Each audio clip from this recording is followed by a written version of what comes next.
જય માતાજી, જય શ્રી કૃષ્ણ મિત્રો।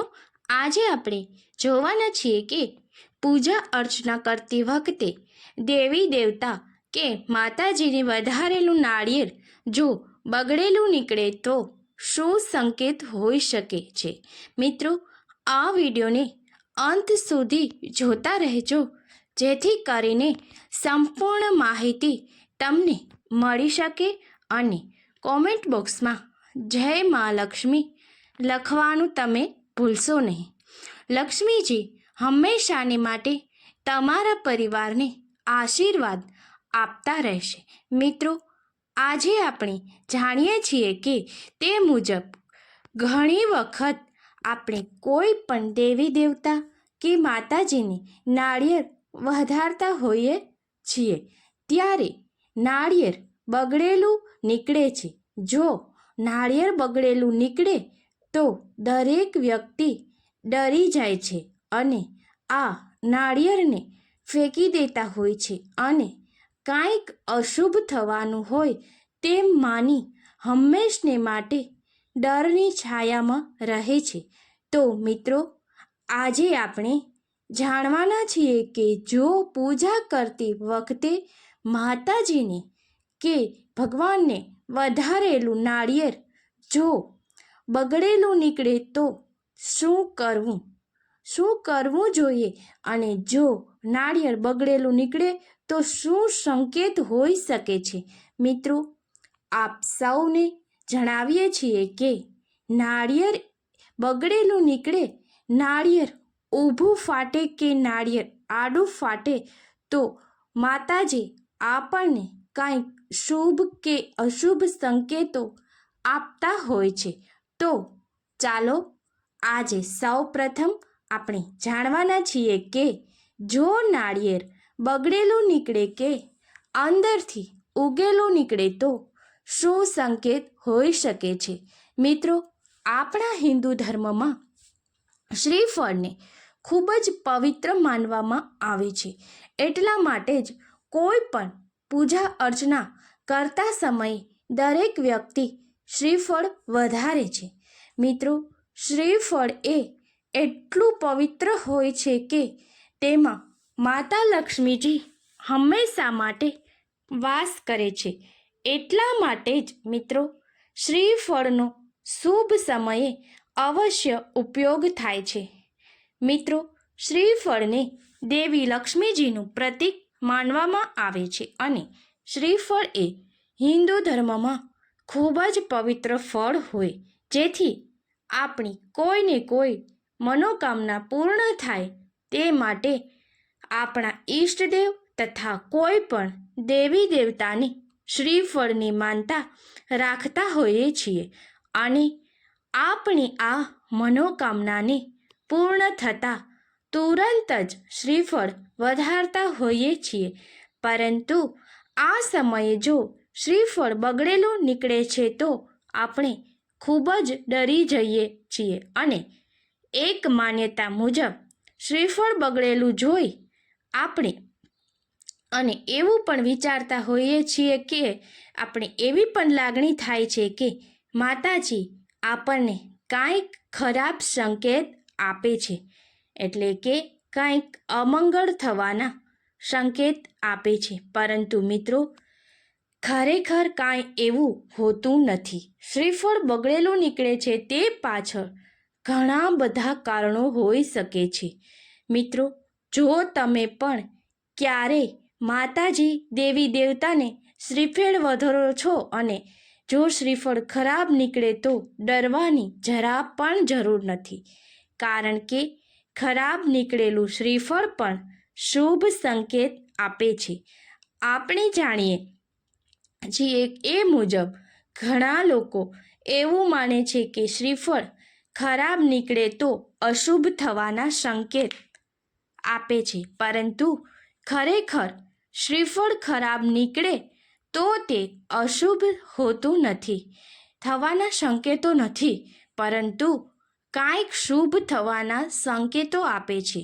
મિત્રો, જ્યારે પણ આપણે કોઈ પણ મનોકામના માટે દેવી કે દેવતાની પ્રાર્થના કરતા હોઈએ છીએ અને અમુક બાધાઓ રાખતા હોઈએ, જે બાધાઓ પૂર્ણ થતાં શ્રીફળ વધારવામાં આવે છે અને આ વધારેલું શ્રીફળ ખરાબ નીકળે કે સારું નીકળે, પરંતુ માતાજી આપના પ્રેમ ભાવથી વધારેલ શ્રીફળને અવશ્ય સ્વીકારે છે.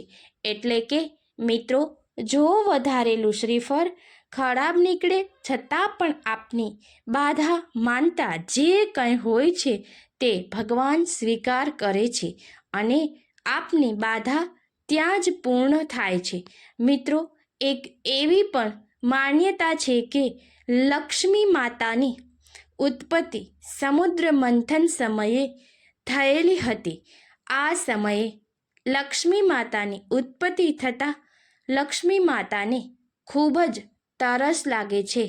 ત્યાં તરસ छिपाવવા માટે તે જોઈ છે તો એક નાળિયેર પડેલું હતું અને આ નાળિયેરનું પાણી એટલું મીઠું હતું કે લક્ષ્મી માતાએ તે પીતા જ પોતાની તરસ छिपाઈ જાય છે અને ત્યારથી લક્ષ્મી માતા હંમેશને માટે નાળિયેરમાં વાસ કરે છે અને નાળિયેરને આશીર્વાદ આપે છે કે આજથી કોઈ પણ શુભ પ્રસંગમાં સૌ પ્રથમ તારું સ્થાન આપવામાં આવશે અને હંમેશા માટે તારું પાણી મીઠું રહેશે. એટલા માટે જ મિત્રો, શુભ પ્રસંગે તથા પૂજા અર્ચનામાં કે બાધા રાખીએ છીએ તેમાં નાળિયેરને પ્રથમ સ્થાન આપવામાં આવે છે અને નાળિયેર એ લક્ષ્મી માતાનું પ્રતીક હોવાથી હંમેશને માટે નાળિયેરમાં લક્ષ્મી માતાનો વાસ હોય છે. એટલા માટે જ જો વધારેલું નાળિયેર બગડેલું નીકળે તો ડરવાની જરૂર નથી, કારણ કે નાળિયેર બગડેલું હોય કે સારું હોય, પરંતુ તેમાં હંમેશને માટે માતા લક્ષ્મીનો વાસ હોય છે અને નાળિયેર વધારવાથી માતા લક્ષ્મી પ્રસન્ન થાય છે. મિત્રો, તમે જાણો છો કે જો માતા લક્ષ્મીજી પ્રસન્ન હશે તો હંમેશને માટે તમારા ઘરમાં પૈસાની તંગી ક્યારેય આવશે નહીં અને લક્ષ્મીજી પ્રસન્ન હશે તો પારિવારિક સુખ સંપત્તિ પણ ખૂબ જ રહેશે. મિત્રો, જો આપને શનિ દોષ હોય તો 7 શનિવારના દિવસે શનિદેવને એક નાળિયેર વધેરવું જોઈએ. શનિ દોષ હોય તો જે પણ કાર્ય આપણે કરીએ છીએ તેમાં કોઈને કોઈ મુશ્કેલી આવે છે. આપણે ઘણા લોકો એવા પણ જોયા છીએ કે જે ખૂબ જ મહેનત કરે છે, ધંધામાં પણ ખૂબ જ કાળજી રાખે છે, પરંતુ તેમને ધંધા કે નોકરીમાં કોઈ જ બરકત દેખાતી નથી. તે ઉપરાંત જે કાંઈ કાર્ય કરે છે તેમાં ખૂબ જ વિઘ્ન આવે છે, એટલે કે તેમની મનોકામનાઓ પૂર્ણ થતી નથી. મિત્રો, આની સીધો મતલબ એ થાય છે કે દેવી લક્ષ્મીજી અને શનિદેવ પ્રસન્ન નથી. એટલે કે મિત્રો, તમે જે કાંઈ કામ કરો છો તેમાં બરકત ન દેખાવાનું મુખ્ય કારણ શનિદોષ હોઈ શકે છે. તો હવે તમને જણાવી દઈએ છીએ કે શનિદોષ નિવારણ અને ધંધામાં બરકત માટે શું કરવું જોઈએ. તમને અગાઉ જણાવ્યા મુજબ નાળિયેર એ દેવી લક્ષ્મીનું પ્રતીક છે. સાથે સાથે નાળિયેર શનિદેવને ખૂબ જ પ્રિય હોય છે. એટલા માટે શનિદેવની મૂર્તિની સામે 7 શનિવાર સુધી એક નાળિયેર વધારવાથી શનિદેવ પ્રસન્ન થાય છે. સાથે સાથે મિત્રો, શનિદેવ અને બજરંગબલી એટલે કે હનુમાનજીને સીધો સંબંધ હોવાથી હનુમાનજી પણ ખૂબ જ પ્રસન્ન થાય છે. મિત્રો, આપણે જાણીએ છીએ એ મુજબ હનુમાનજીના મંદિરની સાથે શનિદેવની સ્થાપના પણ કરવામાં આવે છે, કારણ કે શનિદેવ અને હનુમાનજી બંને એકબીજાની સાથે સંકળાયેલા છે.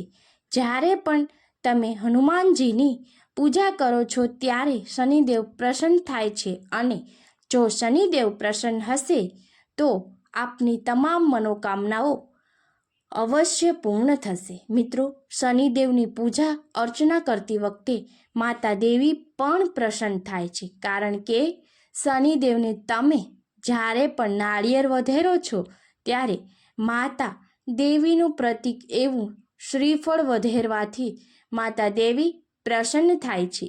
જો તમે 7 શનિવાર સુધી શનિદેવને પ્રાર્થના કરશો અને નાળિયેર વધેરશો તો શનિદેવ અવશ્ય પ્રસન્ન થશે.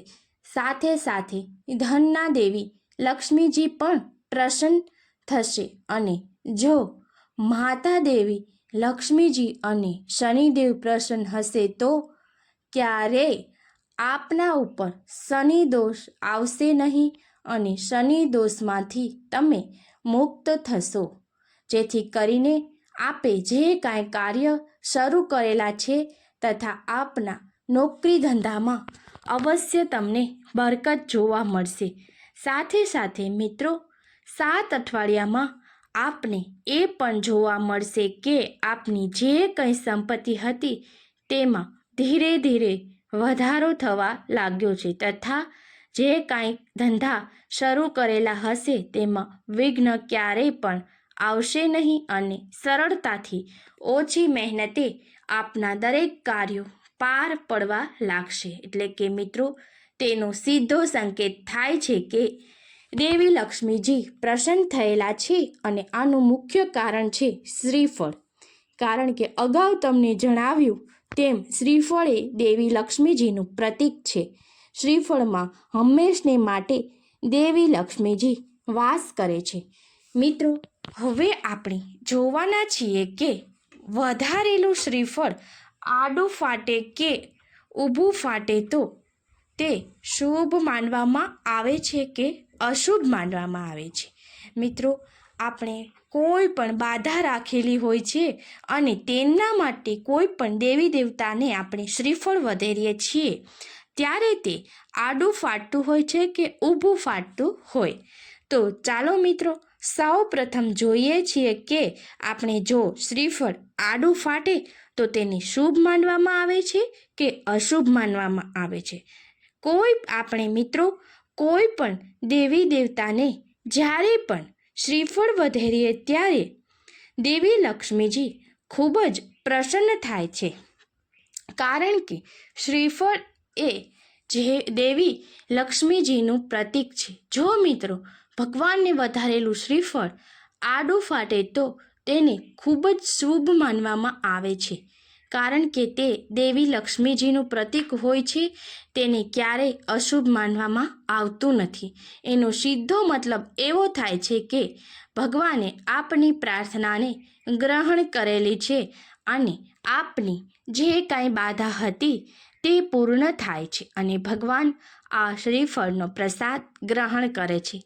પરંતુ મિત્રો, અમુક સમયે શ્રીફળ ઊભું ફાટે છે તો અમુક લોકો તેને શુભ માને છે તો અમુક લોકો તેને અશુભ માને છે. મિત્રો, આપને જણાવી દઈએ છીએ કે જો વધેરેલું શ્રીફળ ઊભું ફાટે તો તેને ક્યારેય અશુભ માનવું નહીં, પરંતુ ઊંધું ફાટેલા શ્રીફળનો સીધો મતલબ એ થાય છે કે આપે જે કાંઈ કાર્ય શરૂ કરેલા છે તેમાં ક્યારેય વિઘ્ન આવશે નહીં અને આપનું જે કાંઈ કાર્ય છે તે ટૂંક જ સમયમાં પૂર્ણ થશે. એટલે કે આપની મનોકામનાઓ ટૂંક સમયમાં જ પૂર્ણ થવાનો સંકેત આપે છે. અને મિત્રો, જો નાળિયેર ઊભું ફાટે છે તો લક્ષ્મીજી ખૂબ જ પ્રસન્ન થાય છે. એટલા માટે જ્યારે પણ પૂજા અર્ચના કરતા હોઈએ ત્યારે જો નાળિયેર ઊભું ફાટે તો ક્યારેય ડરવું નહીં, કારણ કે તેને ખૂબ જ શુભ માનવામાં આવે છે અને આપના ઘરમાં ટૂંક જ સમયમાં સંપત્તિ આવવાનો સંકેત આપે છે. મિત્રો, તે ઉપરાંત આપને એ પણ જણાવવા માંગીએ છીએ કે આપના ઘરમાં લક્ષ્મીજીનું આગમન થતાં પહેલાં દેવી લક્ષ્મીજી ઘણા બધા સંકેતો આપે છે. એમાંનો એક સંકેત નાળિયેર ઊભું ફાટવું એ હોઈ શકે છે. નાળિયેર ઊભું ફાટે એટલે કે હંમેશને માટે લક્ષ્મીજી પ્રસન્ન હતા અને ખૂબ જ પ્રસન્ન થયા છે એવો સંકેત આપે છે. આશા રાખું છું કે મિત્રો આજના આ વિડીયોમાં આપને જે કાંઈ માહિતી કાંઈ ગેરસમજણ હતી તે પણ દૂર થઈ હશે અને આ પ્રકારની વાસ્તુશાસ્ત્રને લગતી માહિતી મેળવવા માટે આપ અમારી ચેનલમાં હંમેશા માટે જોડાયેલા રહેજો અને કોમેન્ટ બોક્સમાં જય મા લક્ષ્મી લખવાનું ભૂલશો નહીં. જય મા લક્ષ્મી, જય હનુમાનજી, જય શનિદેવ આપ બધા ઉપર હંમેશા માટે આશીર્વાદ આપતા રહે તેવી પ્રાર્થના. થેન્ક યુ મિત્રો. આભાર. જય માતાજી.